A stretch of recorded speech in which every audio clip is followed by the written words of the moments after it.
Hey guys, Greg Medford from Medford Knife. What's going on? Is today Wednesday or Thursday? Thursday. Oh I know. my God. I just blinked and the week's over.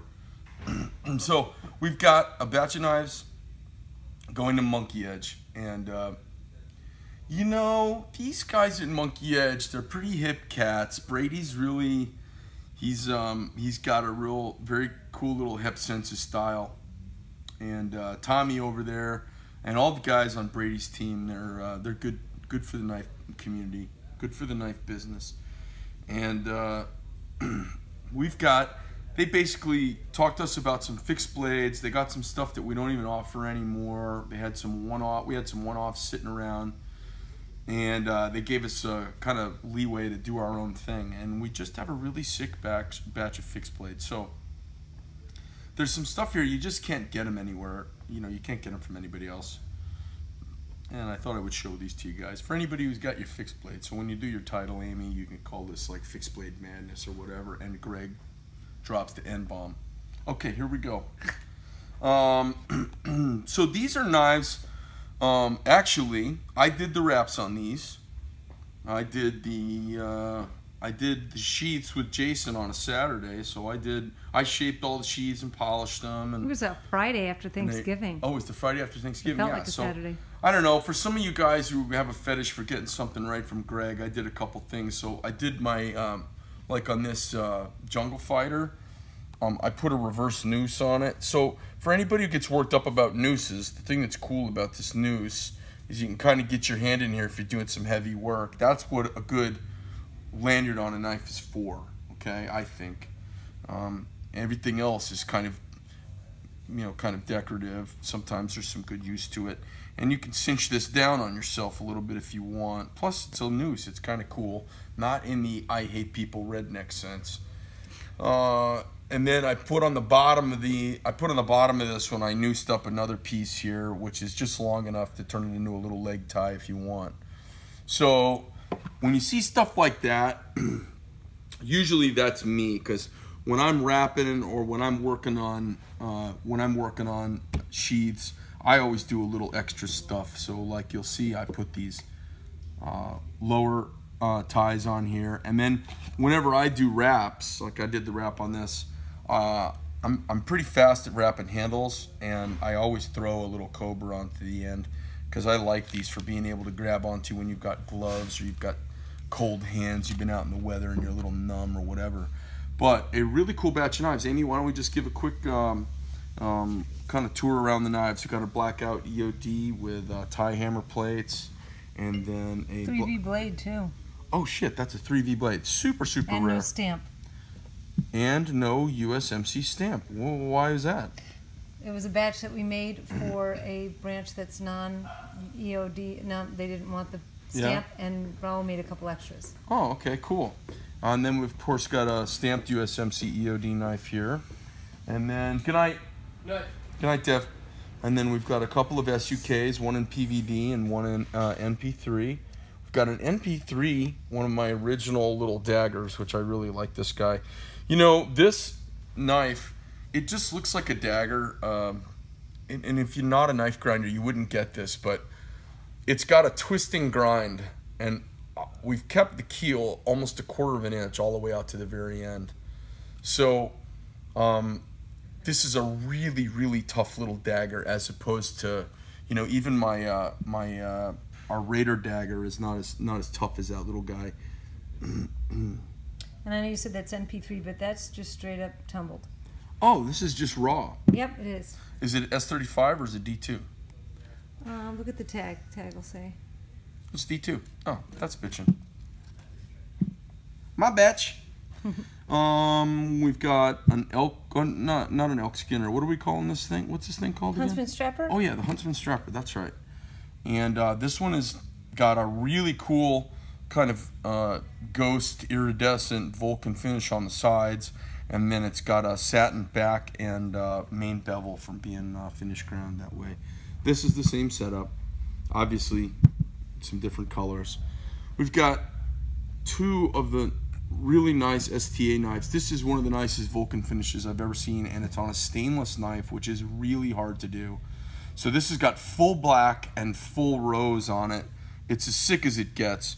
You know, this knife, when I came up with this, I did this for my friend Jared with the STA training group here in town, and Jared Johnson.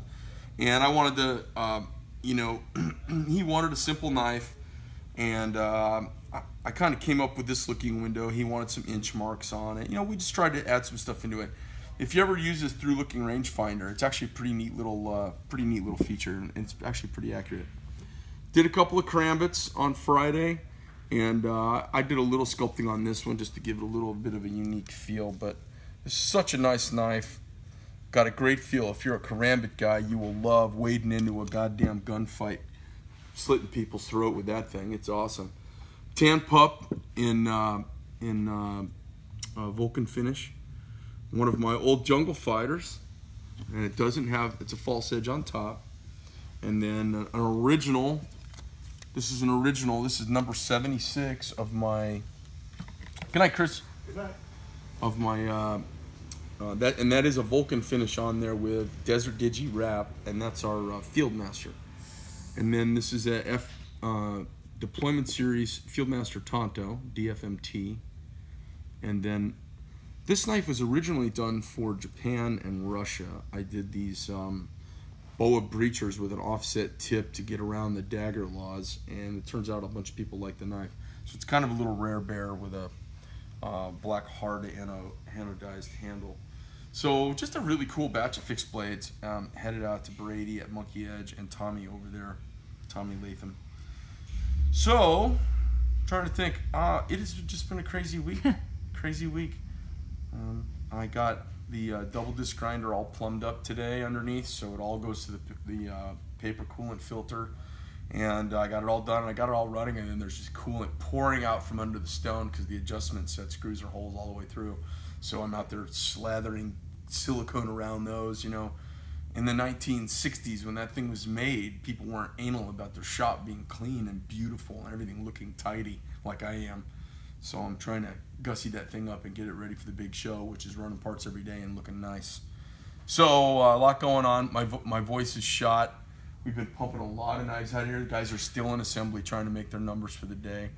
And we wanted to get this video done. And the dog is here waiting. Smed's over here. Smedley! What's up? Have you guys met Smedley? You come here. Just come here. Hi! Say hello! What are you doing? What are you doing? You gonna pee? Oh yeah, he's gonna pee for sure, but I'm just gonna pet him. All right, calm down. Calm down. Calm down. He's like a squirt bottle, you guys. When you pet him, he just squirts. He's like a squirt bottle, so we got lucky and he didn't make a mess. Anyways, Greg Medford from MKT USA and Medford Knife. I hope you guys come out to see us at SHOT Show, because it is, I can't even believe we're talking about SHOT Show and Christmas already. The year, blink, has gone by. And Amy on the camera, who's been killing it for us. What a crazy phone call today with that guy this morning. I'm interviewing a dude for a job today, and the dude hangs up on me, and then I said, hey, you know, I'm not sure if we just got disconnected. Best of luck in your job hunt. And he had said, God bless Ronald Reagan, when he sent his response to my ad and wanted to be considered for the job. And I was like, I go, well, listen, I go, you know, if you're gonna, I said, he said, real machinists don't use CNC. I always wanted to stay a real machinist, so I've never done any CNC. Well, my ad clearly is looking for a CNC machinist. So I said, well, listen, I totally understand, but let's not waste, I don't want to waste your time anymore. I need somebody who can sling some program work on a CNC. And he said, well, you've wasted my time, and he hung up the phone. And I was just feeling cantankerous enough that I said, well, listen, if you're going to be like that, best of luck in your job hunt. But even if Ronald Reagan were to be reincarnated today, he wouldn't. If he were to rise from the dead and walk in and help you today, you're so rude, you're going to have a hard time getting hired. Best of luck to you. And then he came back. Is the dog okay? Yeah. And then he came back and said nasty things about Amy. To which I said, listen, you stack of cunts, you come on down here. I'm going to reshuffle your face. Here's my address. You know my address. And just come on down. Clearly you don't know your father. If you knew your father, clearly you wouldn't be that rude to somebody who's, you know, just being considerate and then say awful things about their wife. But you just come on down anytime you like, and you know, and I'll learn you some manners out in the parking lot. And then he said, you're probably some 5'4" millennial talking shit. I'm going to come see you next time on Phoenix. And I said, well, yippee skippy. I can't wait to meet you. What's his name? Anthony. What was his last name? You remember? I can't remember. He's a shitheel from out in Southern California. He called me the C word. Yeah, Didn't he? Yeah, he did. That's nice. Yeah, he said your cunt wife needs something about a face job or a facelift. Get your cunt wife a facelift. Oh my God. I can't even listen to that. I was like, you know, and I normally, you know, we've had guys come off the rails. Guys come off the rails, you know.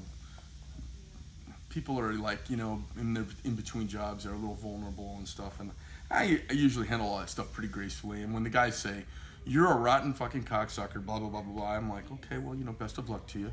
But when you start gunning at the wife, who's just nothing but a sweetheart, I'm like, you know, I get myself, and Irene, I start to fucking come off the rails. Anyways, I try to handle myself with grace and class as much as I can, but every now and then a motherfucker needs to be crawled up on and skull fucked. So I was willing. So I'm willing, Anthony, out there in Craig Medford, Medford Knife. Amy on the camera. I'm out!